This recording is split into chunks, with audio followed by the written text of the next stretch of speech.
The film opportunity came about through a back door, sort of analogous to the John Hammond story. It turns out that Philip Kaufman, the director who made Invasion of the Body Snatchers, was from Chicago and had heard me play years earlier, liked my playing, and had it in his head someday he wanted me to do a jazz score for one of his movies.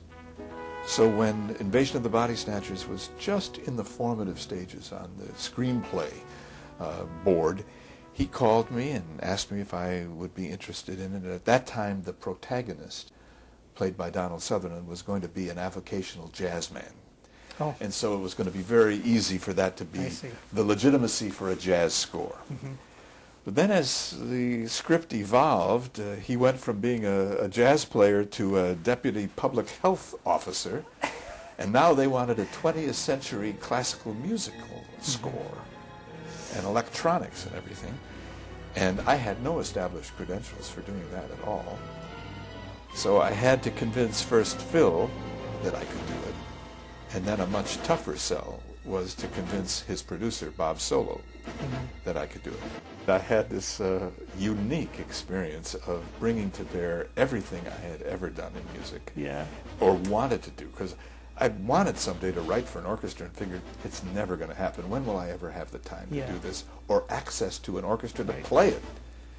And here I had a 10-week period to get this thing done. So for the first time in my life, I closed my office for 5 weeks. I had advance notice, so patients knew about it. Nobody got in any trouble. But it was a big step for me to close my office for 5 weeks and then have it open for 5 weeks half-time. So I had some time over a 10-week period to work on this score, which was tremendously demanding, because I was writing for a full symphony orchestra for the first time, plus overdubbing electronic instruments and effects on that symphonic performance. So I'd go down to L.A.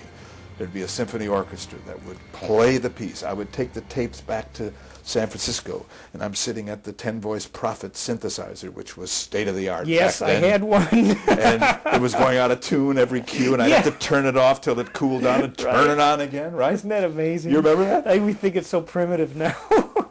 Then it was the cat's meow. Yes. So I was using that and all these other keyboard stuff and overdubbing on those tapes. So it was a dizzying procedure. And I remember, I was working 18 to 20 hours a day on this. My wife would come down sometimes at 2 in the morning and scrape me off the piano stool, drag me upstairs and dump me into the hot tub to reconstitute. I mean, it was something. And so when it was over, I was thrilled to have had the experience and to get a soundtrack album out of it and everything.